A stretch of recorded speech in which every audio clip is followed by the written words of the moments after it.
નમસ્કાર મિત્રો. જે વ્રત ન કરવાથી પુત્રની પ્રાપ્તિ થાય એવું પુત્રદા એકાદશીનું વ્રત વિશેની કથા વાર્તા આપણે આજના વિડીયોમાં જોઈશું.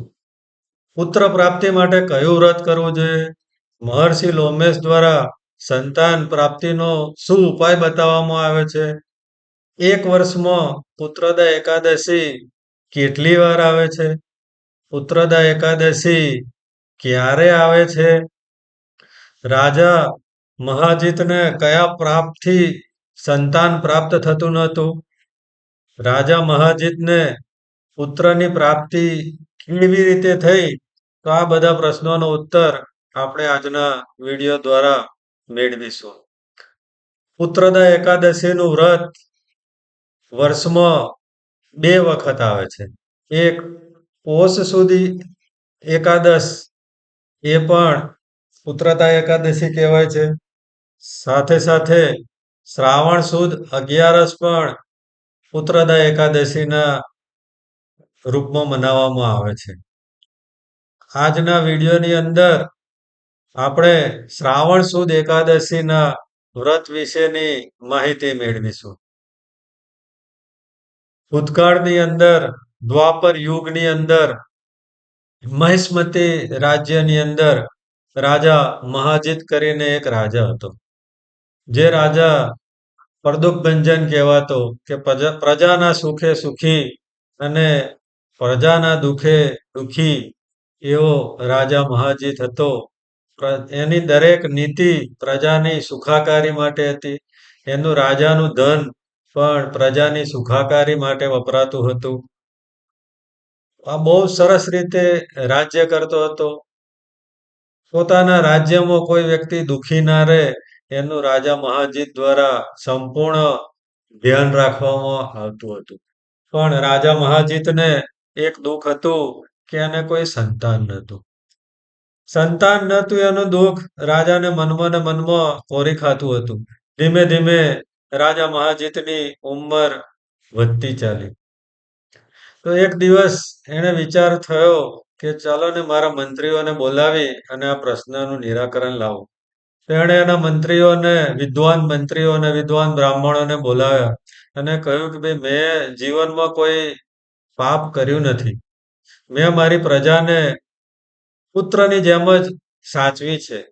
એમના સુખમાં હું સુખી રહ્યો છું. એમને કોઈ પણ પ્રકારનું દુઃખ ન પડે એનું મેં હંમેશા ધ્યાન રાખ્યું છે.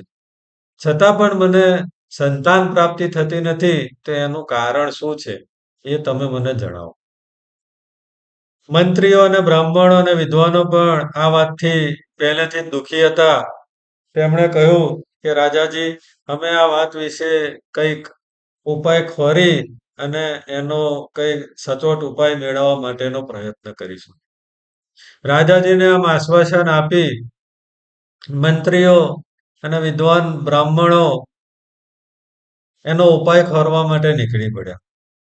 ફરતા ફરતા જંગલમાં એક જગ્યાએ મહર્ષિ લોમેશનો આશ્રમ હતો. તે જગ્યાએ આવ્યા. મહર્ષિ લોમેશ એ ત્રિકાળ જ્ઞાની તરીકેની ખ્યાતિ ધરાવતા હતા.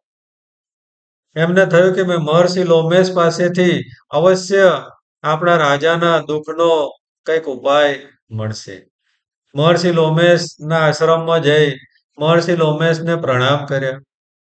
એમનો સારી રીતે સેવા પૂજન કર્યું.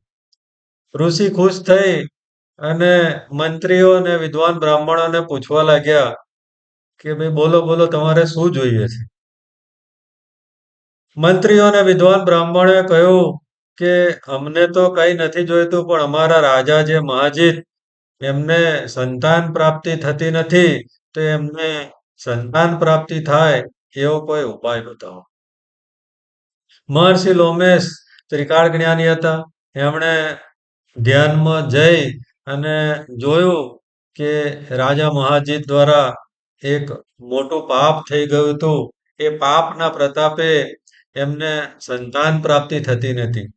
એટલે એમણે મંત્રીઓ અને વિદ્વાન બ્રાહ્મણોને કહ્યું કે પૂર્વ જન્મની અંદર રાજા મહાજીતે જેઠ મહિનાની જેઠ સુધી એકાદશીનું વ્રત રાખેલું. આ જેઠ સુદ એકાદશીના વ્રતના દિવસે એ તરસને લીધે થઈ અને એક નદી કિનારે જઈ અને પોતાની તરસ છીપાવવા માટે ગયો. આ સમયે નદી કિનારે એક તાજી વહેલી ગાય એના વાછરડા સાથે તરસ છીપાવવા માટે આવેલી હતી. રાજા મહાજીતને તરસ લાગેલી એટલે એણે તાજી વહેલી ગાયને એના વાછરડા સાથે ત્યાંથી ભગાડી મૂકી. આ ભગાડવાનું જે પાપ છે, ગાયને અને એના તાજા જન્મેલા વાછરડાને પાણી ન પીવા દેવું એ જે પાપ છે, એ પાપના પ્રતાપે થઈ અને આ જન્મની અંદર રાજા મહાજીતને કોઈ સંતાનની પ્રાપ્તિ થતી નહોતી. પૂર્વજન્મની અંદર એ જે એકાદશીનું જે વ્રત કરેલું હતું, એ એકાદશીના વ્રતના પુણ્યના પ્રતાપે આ જન્મની અંદર એ રાજા તરીકે જન્મ થયો અને રાજા મહાજીત બન્યા. એટલે એકાદશી કર્યું હતું એનું પુણ્ય છે, એ પુણ્યના પ્રતાપે એમને રાજ મળ્યું. પણ એકાદશીના દિવસે ગાય અને એના વાછરડાને પાણી ના પીવા દીધું એ જે પાપ હતું, એ પાપના લીધે થઈ અને એમને કઈ આગળ પુત્ર કહેતા સંતાન પ્રાપ્તિ થતી નથી. તો મંત્રીઓ અને વિદ્વાન બ્રાહ્મણોએ મહર્ષિ લોમેશને પૂછ્યું કે ભાઈ આ પાપ તો બરાબર છે, પણ દરેક પાપનું કોઈ પ્રાયશ્ચિત હોય, કઈ નિરાકરણ હોય, તો આ પાપનું શું પ્રાયશ્ચિત છે અને શું કરવાથી રાજા મહાજીતને સંતાન પ્રાપ્તિ થાય? તો મહર્ષિ લોમેશે કહ્યું કે નજીકમાં જ શ્રાવણ સુદ 11 આવી રહી છે. આ 11ના દિવસે તમે એ 11નું વ્રત કરો, કહેતા એકાદશીનું વ્રત કરો અને એ જે એકાદશીનું જે વ્રત છે, એ વ્રતનું પુણ્ય છે, એ પુણ્ય તમે તમારા રાજાને અર્પણ કરો. તો એ પુણ્યના પ્રતાપે થઈ એ જે ગાય અને એના વાછરડાને પાણી ન પીવા દેવાનું જે પાપ રાજા મહાજીત દ્વારા થયું છે, એનું પ્રાયશ્ચિત થશે અને પુણ્યના પ્રતાપે એમને સંતાન પ્રાપ્તિ થશે. મંત્રીઓ અને વિદ્વાન બ્રાહ્મણોએ પૂછ્યું કે હે મહર્ષિ લોમેશ, અમને આ એકાદશીનું વ્રત કેવી રીતે કરવું એ સમજાવો. મહર્ષિ લોમેશે એમને એકાદશીનો વ્રત દરમિયાન રાખવામાં આવતા નિયમો સમજાવ્યા કે ભાઈ એકાદશી દરમિયાન તમે નિર્જળા એકાદશી પણ કરી શકો છો, ફરાળ ખાઈને પણ એકાદશી કરી શકો છો, ફળાહાર દ્વારા પણ એકાદશી કરી શકો છો. એકાદશીને દિવસે કંઈ પણ અન્ન જમવાનું હોતું નથી. કોઈ પણ પ્રકારનું પાપ ના થાય એનું ધ્યાન રાખવાનું હોય છે.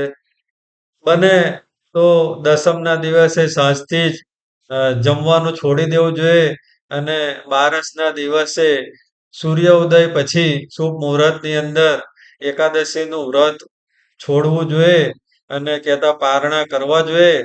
અને આ દ્વારા એકાદશીનું જે વ્રત થાય છે કે જે 10 ઇન્દ્રિયો અને 11મું મન એમને કાબુમાં રાખી અને એકાદશીનું વ્રત કરવું જોઈએ. કે 10 ઇન્દ્રિયો અને 11માં મન 11 વસ્તુને કોઈ પણ એનો જે ખોરાક છે, એ જે કહેતા કુબુદ્ધિ છે, કુદ્રષ્ટિ છે કે કુસંગ છે, એવું કંઈ પણ વસ્તુ કરવું ના જોઈએ અને ભક્તિભાવપૂર્વક ભગવાન વિષ્ણુની ભક્તિ કરતા કરતા એકાદશીનું વ્રત કરવું જોઈએ.